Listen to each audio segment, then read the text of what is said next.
So this week we've been learning the BRR Masterclass. So I'm really interested in buying a property, doing it up, refinancing, pulling all of the money out, and then doing the same thing again and again and again. So building a wonderful property profile like that.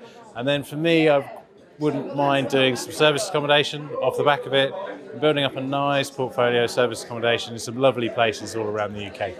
And what have you learned this week that's going to help?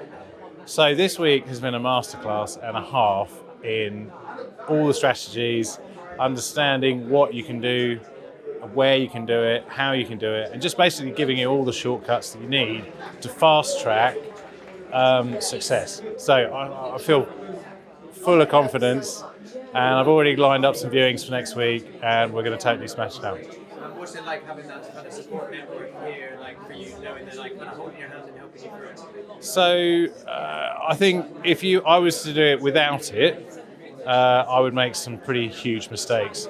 Kind of, if you ever meet those landlords that are sat on properties, which is a bit of a lemon, and they've been sat on that their whole life, 15, 20 years or whatever, then yeah, if they'd had the opportunity, if you roll back time, should they have had the kind of environment that we've got here at Samuel Leeds with all the property millionaire mentors and all the rest of it, would they made that same decision?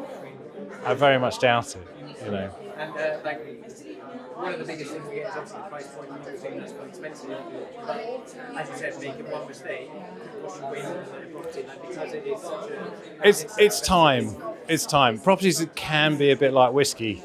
It takes 18 years before it's amazing, and in one person's lifetime they get 3 attempts at doing it right. The average person doesn't buy their home until 37?